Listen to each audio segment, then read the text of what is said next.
Reputed crime boss John Gotti and his team of lawyers kept beating the rap. Guilty or not guilty? We find him not guilty. But when the law finally caught up with him, his attorney was in the hot seat too. Bruce Cutler got smeared with the Gotti brush, and I think the government took him to task for it. The risks are high in defending the mob, so too are the rewards. One, there's a lot of money, and two, there's a great deal of publicity. I made a pact with the devil when I crossed that professional line.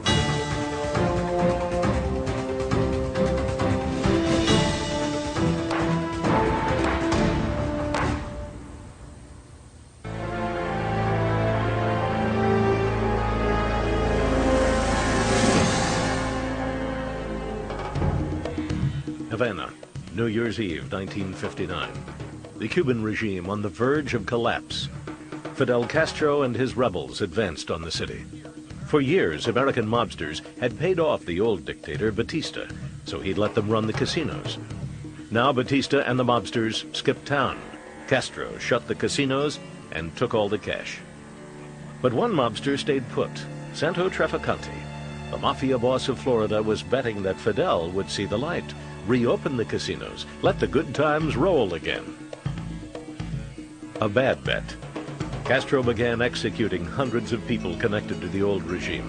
In June 1959, Trafficante was arrested, put on a list to face the firing squad, at which point his faithful lawyer, 36-year-old Frank Regano, flew to the rescue, negotiating with the Cuban Minister of Justice, who accused Santo of being a drug kingpin based on his last name, Trafficante, which in Spanish means one who traffics. I said, if you're going to judge him by his name, then we should refer to him as a saint, because Santo in Italian means saint. Regano got Trafficante off the execution list and out of the country.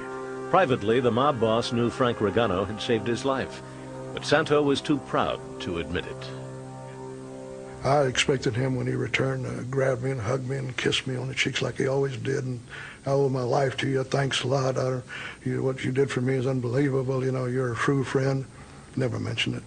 A sign of ingratitude that Frank was willing to ignore. After all, as a lawyer, he was at the top of his game.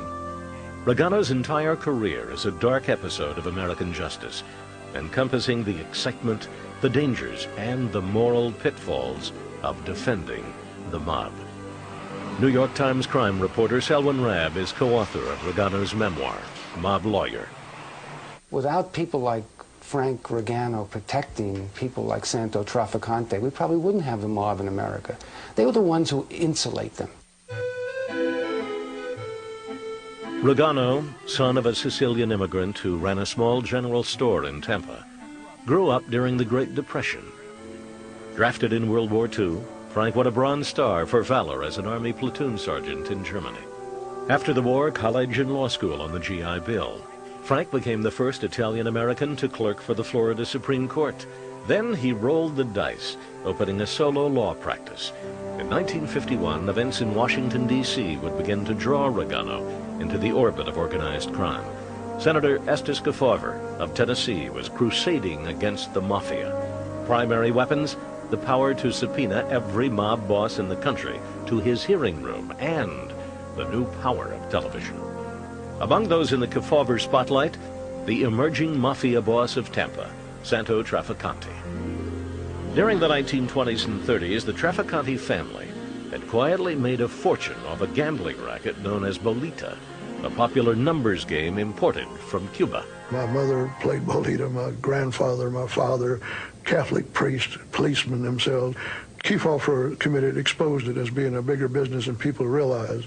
Santo Trafficante now became the target of an anti-gambling campaign run by Tampa Sheriff Ed Blackburn. In 1954, Santo and 34 others were arrested. The charges? Bribing a police officer and running an illegal gambling ring. Trafficante hired the leading criminal defense attorney in town, Pat Whitaker. Whitaker was Regano's mentor, and offered Frank the chance to defend 28 men who worked for the mob as runners. Frank grabbed it. I asked Pat Whitaker, I had no idea. I said, what should I charge these fellas? He said, don't be bashful.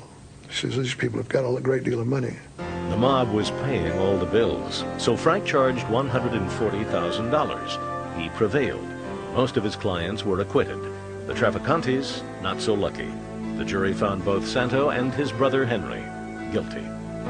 But during closing arguments, the prosecutor had hinted to the jury that vital questions had been left unanswered by the Trafficante brothers, who had not testified. A critical mistake.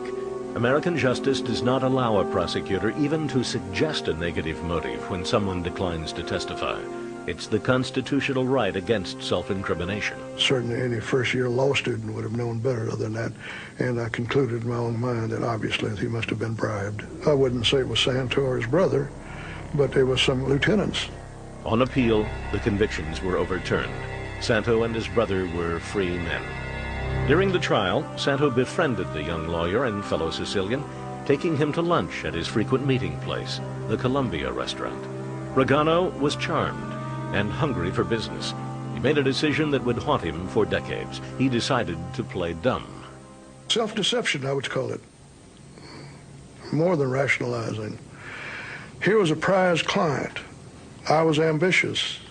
I didn't want to lose that client, so I overlooked a lot of things that in retrospect I should not have overlooked.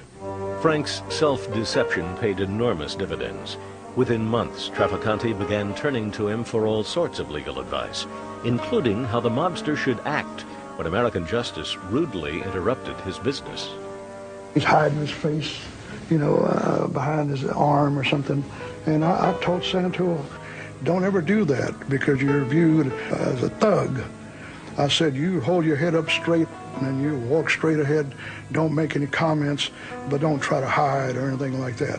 Trafficante took the lawyer under his wing, in part because he figured Regano, a fellow Sicilian, would play by the mob rules. This was someone who understands my mentality and won't talk, won't blab, and knows the rules. Knows the rules of Omerta. They have to keep quiet at what a secret is and how you represent the mob boss. Representing a famous mafia client gave Frank what so many lawyers crave: publicity. I was king of the road, you might say. I was seeing myself on television, newspapers, and everything else. It helped Regano build a thriving practice. A good thing, since Trafficante felt no obligation to actually pay money for Frank's legal services. Regano never even sent the mobster a bill. He didn't have to. He was getting rich just off his reputation as Santo's lawyer. In 1 year, his income goes from about $10,000 to $100,000, which is the equivalent today of close to $1 million. And he's becoming a rich man. And it's all due to one person. And there were fringe benefits. The mob showered gifts on Frank and his young mistress, Nancy. Mink coats, jewelry, the best seats on Broadway, tickets to the World Series. It was a fantasy life, really, the only way I can describe it. Because anything I wanted, within reason, was available to me. In November 1957, a dose of reality. Police in the upstate New York town of Appalachian stumbled upon a meeting in this house of mob bosses from around the country, the first hard proof of the existence of a national mafia. The previous month, the New York gangster Carlo Gambino had knocked off his rival, Albert Anastasia, in a Manhattan barber shop. The bosses were meeting to confirm Gambino's takeover. Among those present to give their blessing, Santo Trafficante. It has eliminated any remaining doubts I had about his being a member of the mafia. He never mentioned the mafia but one time to me in my life and led me to believe he was not a member of the mafia. In fact, that the mafia did not even exist. He oftentimes told me that J. Edgar Hoover, the director of the FBI, was on record saying there was no such thing as a mafia. Despite the gathering evidence, Regano remained loyal to Trafficante and blind to the nature of the mob. It took a long time for him to learn that these people, at the same time, they give you a lot of benefits. When it's a question of your neck or their neck gets saved, and Frank's neck had to be sacrificed. In June 1961, Trafficante would take credit for getting Regano a job defending Teamsters Union boss Jimmy Hoffa. Hoffa not only hired mobsters to provide muscle on the picket lines, he was colluding with the mafia to loot the Teamsters pension funds. Trafficante and his friend Carlos Marcello, who ran the mob in Louisiana, wanted someone close to Hoffa. that someone would be Frank Ragano. Dangerous new territory for a lawyer who was getting way too close to his clients. This was a conduit between the Southern mob and Jimmy Hoffa, where they arranged deals, passed money, made all sorts of transactions. And that's how Ragano served two masters. 2 years later, Frank would become the courier for a sinister message from Hoffa to the two Southern mafiosi. A message that may have played a part in a conspiracy to assassinate President John F. Kennedy. By age 40, Frank Ragano seemed to have it all. A wife and kids, a beautiful young mistress, and all the trappings that came with being top lawyer to one of America's most powerful mafia bosses, Santo Trafficante. For the most part, Trafficante was easy to defend. That's because American justice was not yet putting much effort into fighting the mafia. But things were about to change for the mob lawyer and his client.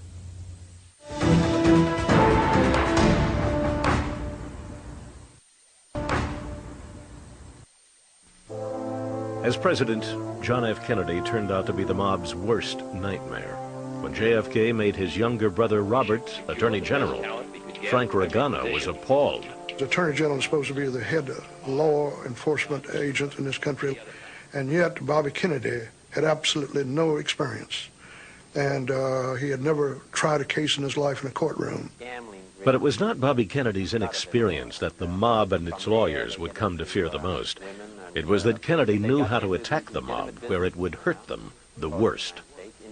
These laws are aimed at those who are in the business of prostitution, who are in the business of gambling, who are in the business of narcotics. This is what we're aiming at. Kennedy launched the first really coordinated attack on organized crime. What Bobby Kennedy did for the first time was go after the people the support groups for organized crime, not just individual mobsters. He started going after lawyers and accountants. Attorney Frank Ragano would eventually feel the heat, since he was now defending two primary objects of the Kennedys' wrath, the mob and Jimmy Hoffa. Before becoming president, Senator Kennedy, with his brother at his side as a Senate lawyer, had won headlines accusing Hoffa of letting mobsters and communists infiltrate the Teamsters. Kennedy wanted reforms. Hoffa accused him of trying to break the union. This is a strike-breaking, union-busting bill, in my opinion. Mr. Hoffa, this bill is not a strike-breaking, union-busting bill. You're the best argument I know for it. Your testimony here this afternoon, your complete indifference to the fact that numerous people who hold responsible positions in your union come before this committee and take the Fifth Amendment because an honest answer might tend to incriminate them. As Attorney General, Bobby Kennedy formed a Get Hoffa squad to pursue the union boss for fraud and corruption. Hoffa hated the Kennedys right back, especially Bobby, and would not back down. Just a spoiled young millionaire that never had to go out and find a way to live by his own efforts, and he cannot understand resistance to what he wants. And that incensed Bobby Kennedy that he couldn't bring Jimmy down to his knees and, intimidate him. One day in July 1963, Frank Ragano and two other Hoffa attorneys had an appointment at the Kennedy Justice Department. They needed to examine documents being used against Hoffa in an upcoming trial. Jimmy insisted on coming along, and as usual, on being punctual. But when they arrived, they were told they could not see the documents until the Attorney General arrived. And Jimmy spoke up, he says, what the do you think we're going to do, steal his documents?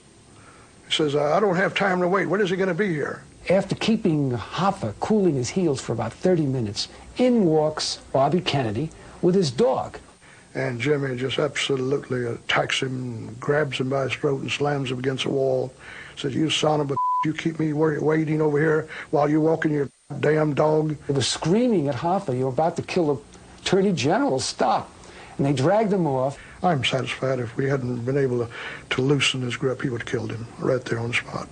By this time, Ragano had a third client who was also a major Kennedy target, Louisiana crime boss Carlos Marcello, a close associate of Santo Trafficante. Marcello would never forgive Bobby Kennedy for the time in 1961 that the Attorney General, without legal notice, deported him to Guatemala. Even Regano took it personally.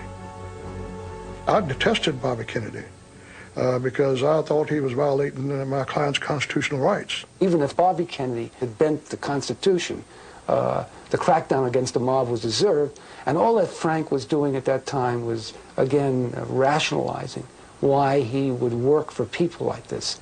Carlos Marcello, Santo Trafficante, Jimmy Hoffa, all three of Regano's high-profile clients wanted the Kennedys out of their way. A delicate spot for any lawyer, especially one becoming famous for his ties to the mafia.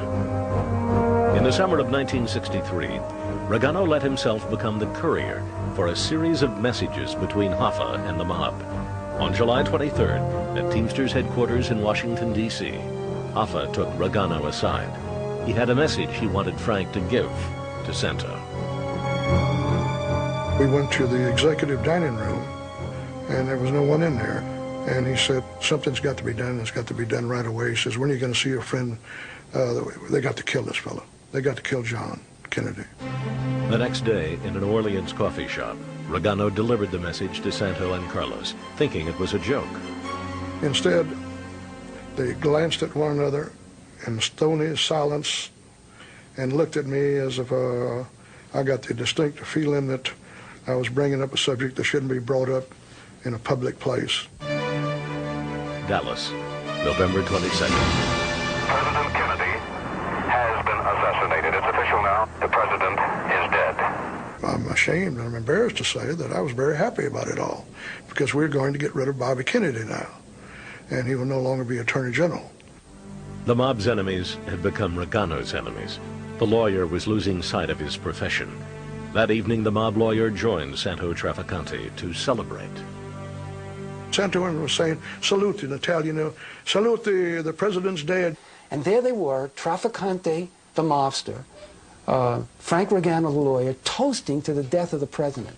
Despite tantalizing evidence, American justice has never been able to prove that the mob killed President Kennedy.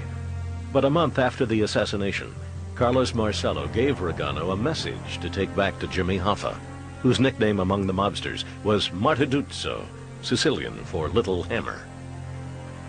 When you see Marteduzzo, you tell him that he owes me, and he owes me big. But the celebration would not last long.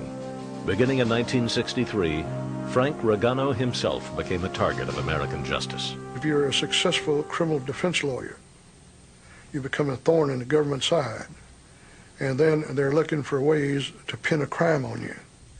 Another explanation, that the feds were targeting Regano because they saw him as part of the mob, not only defending mobsters, but handling their finances, socializing with them, and investing in their deals. There is this unwritten rule that law enforcement will acknowledge your right to represent mobsters as long as you're not in some way considered part of the team. Frank, in effect, was a house counsel for the mob. The FBI put Frank and Nancy, who was now his wife, under surveillance. The feds were sending a message. This is a way of intimidating them, perhaps, or saying, perhaps you ought to look for other clientele. Regano did not take the hint. In 1971, he was indicted for tax evasion. Now he would find out what kind of a friend Santo Trafficante really was. The charge stemmed from an investment Frank had made in a mob-connected country club development, a deal Santo had gotten him into. A partner in the deal was an associate of the New York Lucchese crime family named Sam Rizzo. Rizzo, to save his own neck, was willing to sign an affidavit that would make Regano look like a tax cheat. Frank pleaded with Trafficante to intervene with the Lucchese mob. Santo told him there was nothing he would do. I said, you're going to ruin my life, my career, my family? Are you going to destroy us after all I've done for you? He said, that's the way things sometimes go in life. That's all he had to say about it. As diligent and as loyal as this lawyer, Frank Regano, had been for him, his neck was the neck that had to be put on the block, and his neck was the neck that was cut off. Frank was convicted, given 3 years probation, and suspended from practicing law. He was broke, with no way to make a living. Once again, he turned to Santo. He said, you just ask me anything. You want some arms broken, you want some legs broken, you want to get rid of somebody, you just name it. I said, I need financial help. There, I can't help you. Anything but that. Regano fought to clear his name. Finally, in 1981, his tax conviction was overturned. He was reinstated as a lawyer. At 58 years old, Frank started over, this time without defending the mob. Now, in '86, Santo Trafficante was faced with his most serious charge, a racketeering charge that could have sent him to prison for life. He said, I'm going to get convicted and I'm going to die in prison. I don't want to die in prison. Don't let me die in prison. Frank agreed to take the case. I wanted to show him I was much more of a man than he was. Regano managed to dig up wiretap transcripts that proved Santo was the victim of a sloppy sting operation.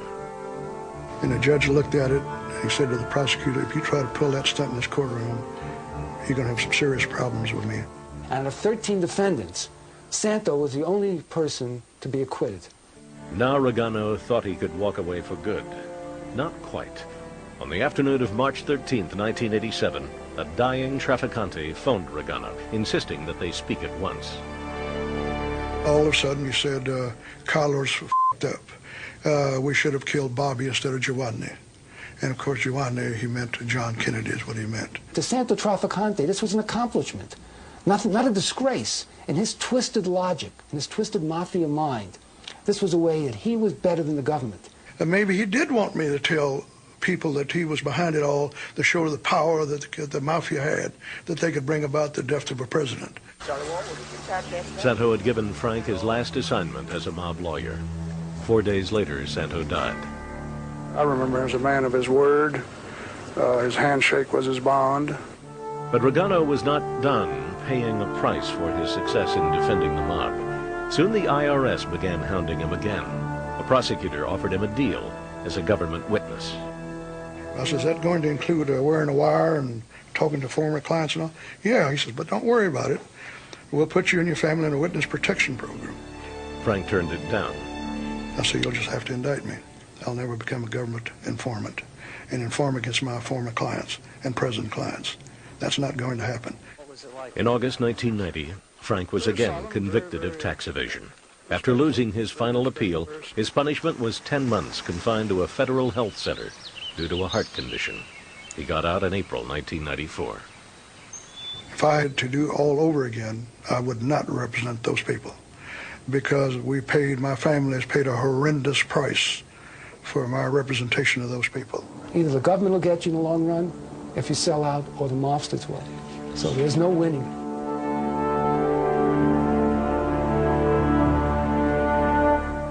Frank Regano tied his fortunes to those of his client, Santo Trafficante, and paid a heavy price for doing so. Even the best lawyers often find they are no match for the power of the government. Nowhere was this more true than in the 1986 trial against the so-called Mafia Commission.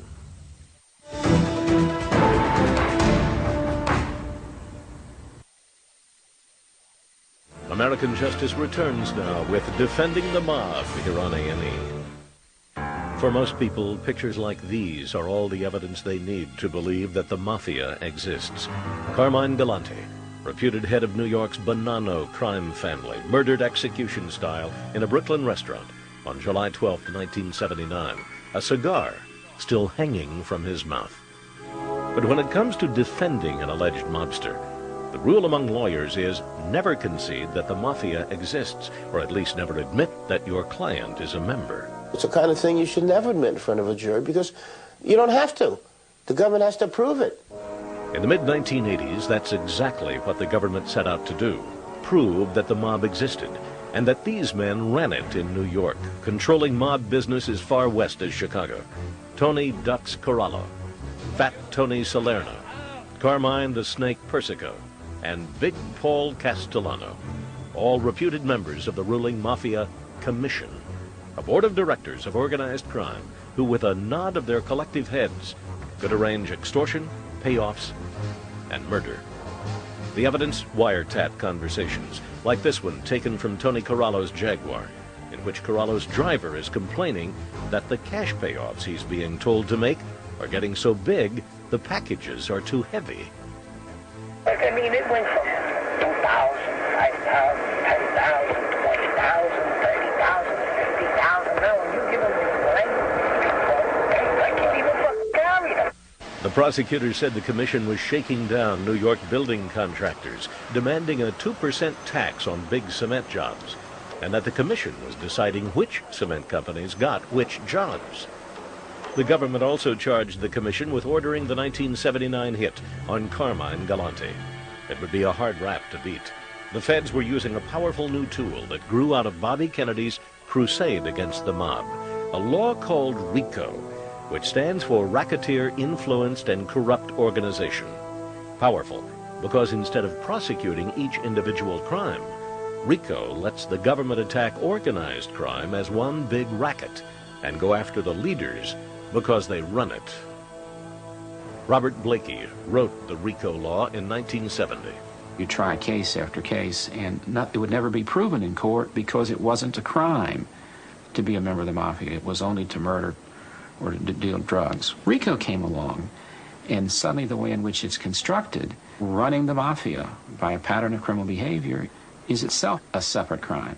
Defense attorneys like James LaRosa, who represented reputed Gambino boss Big Paul Castellano, are not fond of RICO. They think it gives the feds an unfair edge. You can throw things up against the wall, and 90% of them stick in a RICO case. The criminal justice process isn't a sporting event. The point of the process isn't to even the odds so the criminals have an even chance to beat the case. An occupational hazard in defending reputed mobsters is that other reputed mobsters sometimes want your client out of the way. 10 months after the indictment, Castellano was murdered in typical mob style right outside his favorite Manhattan steakhouse. Another shock came during opening arguments in September 1986. A defense attorney for a reputed Lucchese family underboss earned a place in the history of American justice when he violated the first rule of defending the mob with the following words: if the government is going to spend the next 2.5 months playing tapes, recorded conversations over and over again, or bringing in witnesses from various places to try and convince you that there's a mafia, I'm prepared to save them all the time and trouble. Assume it. Accept it. It is. When the defense counsel stood up and said, it exists, and the question in this case is this person's participation in it criminally, that's a watershed. From their standpoint, it made sense. They knew we had very, very powerful evidence of the existence of the organization. For them to dispute that would run the risk that the jury would view them as completely incredible and then reject everything else they were trying to do. Carmine Persico and I had no idea that was going to be said. We were amazed because it's a concession that I would have never made. I've heard after the fact that when John Gotti himself later expressed a lot of anger about the fact that the defendants had allowed one of the lawyers to get up and concede the existence of the mafia. But then these guys were the bosses. While one defendant wanted to admit there was a mafia, another, Carmine the Snake Persico, alleged head of the Colombo family, wanted to play mob lawyer and defend himself. At the time, the Snake was waiting to be sentenced on another racketeering charge and felt he had little to lose. Longtime friend and attorney Stanley Meyer served as Persico's legal advisor. The minute he mentioned it to me, I thought it was the greatest idea in the world because it would allow him to cross-examine the witnesses. It would allow the jury to get to know him, and he wouldn't have to testify and be cross-examined. But the lawyer wannabe was in over his head. One of the people Persico was itching to cross-examine was his own cousin, Fred DeChristopher. DeChristopher had testified against him in his last trial. The reason Persico wanted to cross-examine him was in order to intimidate him, convey his anger and his hatred, threaten him, and maybe he felt it would impress the jury in some way. Persico confronted his cousin with evidence of a mistress he had found out about, going so far as to mention her name for the record. For the Snake's cousin, that was enough. He kind of lost his temper and said, you know, you'd really like to see me down the sewer, wouldn't you, Junior?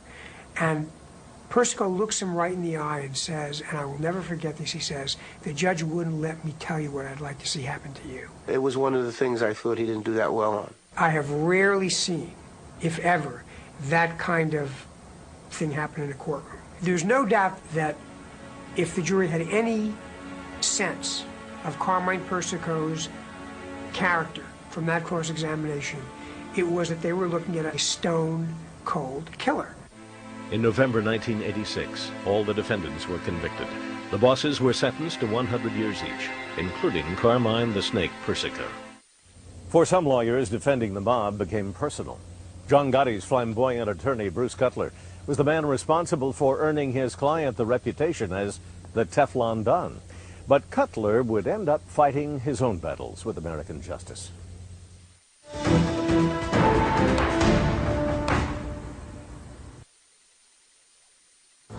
After the commission trial, the leading mob bosses in New York were either serving life terms or they were dead. But a new chief was already emerging in the powerful Gambino family, John Gotti. Somehow, Gotti and his lawyer, Bruce Cutler, always seemed to have their way with American justice. I'll say you with respect to defendant John Gotti, guilty or not guilty? We find him not guilty. Cutler's success in keeping his client out of prison earned Gotti a reputation as the Teflon Don.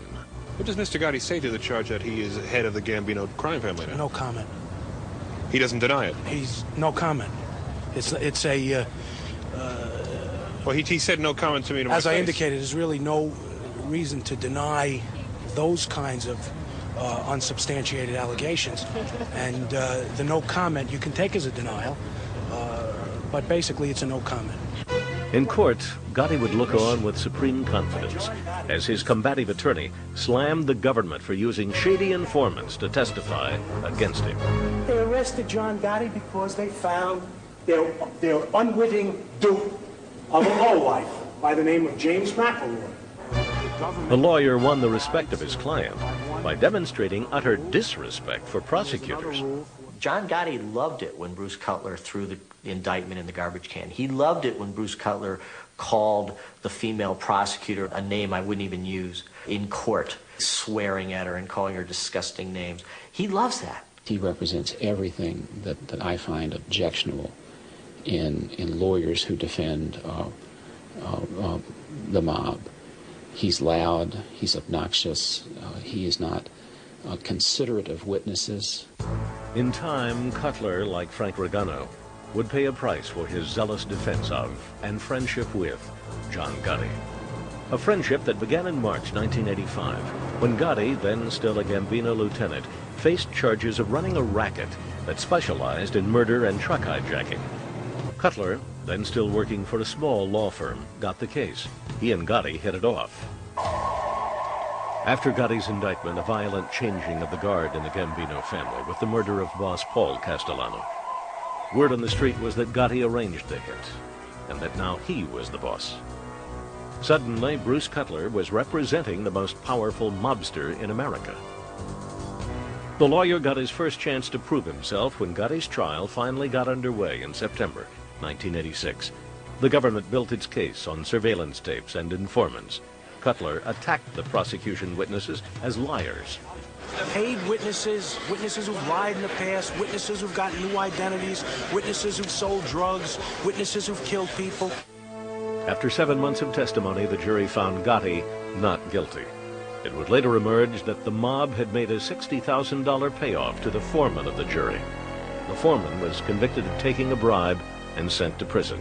Cutler was never implicated.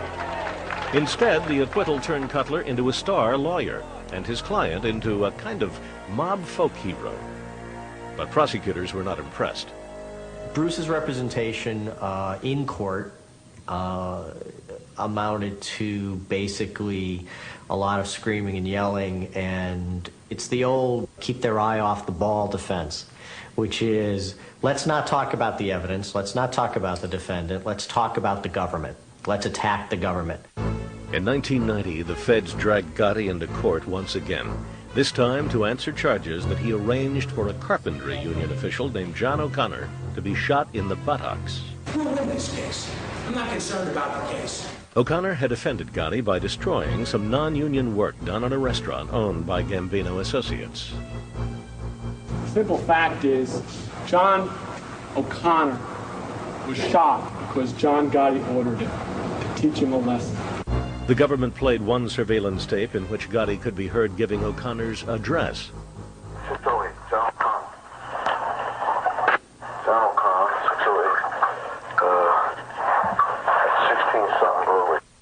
Then another one in which, according to the prosecutors, Gotti was saying, "Bust 'em up."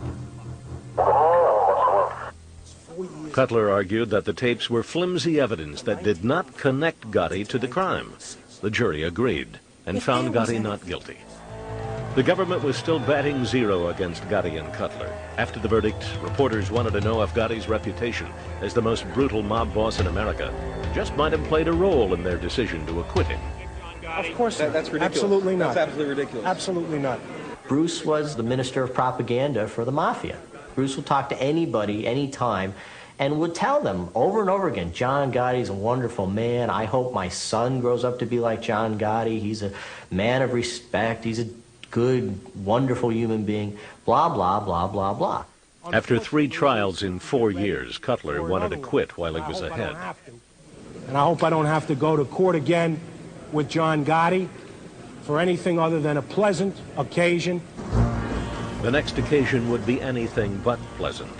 In 1992, Gotti's number 2 man, Sammy the Bull Gravano, was ready to take the stand and rap on the boss and explain, among other things, how he and Gotti had plotted and carried out the murder of Gambino boss Paul Castellano. Prosecutors wanted to debunk the myth of Gotti as an underdog mobster battling American justice. He's a murderer. He's not a folk hero. He's charged with 4 murders in this indictment. He's charged with conspiring to murder another member of organized crime in the indictment. He's charged with tax evasion, gambling, and loan sharking. He's a criminal. But before opening arguments, the prosecutors had a surprise for Bruce Cutler. Surveillance tapes from Gotti's headquarters, in which Gotti is telling Gravano how he had complained to Cutler and his other lawyers about their fees. Gotti's comments suggested the lawyers were not reporting their income. Where's it at? Gambino lives in. This is Chagall, Cutler, and Whittemore live in. So you know and I know that they know that you're taking the money to the table. Every time you take a client out, all of a sudden you're breaking the law. There was John Gotti on tape, admitting that there really was a Gambino crime family. A hot piece of evidence for the prosecution. Only one problem. Gotti had mentioned his lawyers in the same breath. That would taint the jury's view of Bruce Cutler. And American justice does not allow that to happen. It would damage a defendant's ability to get a fair trial. So the judge said he had no choice but to disqualify Bruce Cutler and his colleagues from the trial. The judge said, in his opinion, either the evidence is out or the lawyers are out. And I'm not going to allow mobsters or any defendant to keep the government's best evidence out of a case simply by hiring lawyers who will be involved in these type of activities with them. We return now with the conclusion of Defending the Mob here on A&E. When John Gotti went on trial for murder and racketeering in January 1992, he had 3 things going against him. First, his underboss, Sammy the Bull Gravano, was testifying against him. Second, his pugnacious attorney, Bruce Cutler, who had kept him out of prison for 5 years, had been disqualified from the case. John Gotti's third handicap was John Gotti, recorded by FBI bugs as he conducted business, supposedly as a plumbing salesman. You fellas from me, John Gotti, you sever your mother head off, you Gotti's new attorney, Albert Krieger, put up a brave face. I'm not in here to lose. But that's exactly what happened. Krieger tried to convince the jury that Sammy the Bull was a liar. The jury didn't buy it.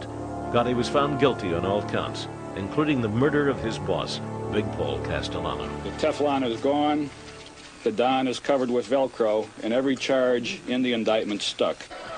Though he had not been allowed to represent Gotti, attorney Bruce Cutler was permitted to appear in court with his client for sentencing. Gotti received life without parole.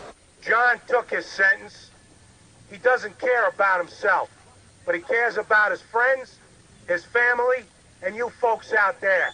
But Cutler would now pay a price for his aggressive public relations campaign on behalf of John Gotti. Before jury selection, Judge Leo Glasser had issued a gag order because he didn't want the attorneys to try the case in the press and possibly taint the jury. The judge said Cutler had disobeyed with comments like this one. They framed Mr. Gotti 3 times in the last few years, and it looks like they're going to try to do it again. Bruce was on TV talking about the case itself, saying things that were clearly not true. He was lying, and he knew he was lying. The judge cited Cutler for contempt of court. Many defense attorneys supported Cutler's right to free speech. If a prosecutor could announce Gotti's indictment by calling him a murderer, they said, why couldn't Cutler fight back? I think a defense counsel has a duty to speak out publicly to offset publicity, like in the Gotti case. You can't sit silently and let that happen. Cutler was found guilty, sentenced to 3 years probation and given a $5,000 fine. He appealed the conviction but lost. Fighting the good fight as a lawyer is something that I pride myself in. And I can't change what's in my nature. Many defense attorneys felt Cutler was targeted not for his method of defense, but his choice of defendant. I think Bruce Cutler got smeared with the Gotti brush, and I think the government took him to task for it. What it is a message that if you're too vigorous and you really fight and holler and scream and perhaps use theatrics in court, and if you win too many cases this way, you may be in danger too. If defending mob clients is so fraught with dangers, why do lawyers want to do it? One, there's a lot of money, and two, there's a great deal of publicity. And the glamour and intrigue of associating with the underworld, lures that can lead an attorney to cross a professional line. A lawyer should keep his distance from his client and not become emotionally involved with his client. Because once you become emotionally involved with your client, you lose your objectivity, and that's what happened to me. But above all, there's the challenge of defending America's most infamous criminals. This is exciting work. This is the cutting edge of the law. The prosecutor is pressing the envelope, and the defense counsel can acquire a great sense of satisfaction in defending the case. Without them, it wouldn't be legitimate. And they can have a sense of keeping the law enforcers honest. One of the anchors of American justice is the right of the accused to a vigorous defense. That includes reputed mobsters. But many people are troubled by the idea that an attorney, especially a good one, would seek to defend the mob. When those lawyers win, there is a fear that all their legal tactics have only served to perpetuate the evils of organized crime. As a practical matter, that may be true, and yet, say defense attorneys and prosecutors alike, that's a risk we must be willing to take. For American Justice, I'm Bill Curtis. If Ali Bean is telling the truth, some evidence must exist, either in the form of a ticket, boarding pass, or passenger manifest. Diane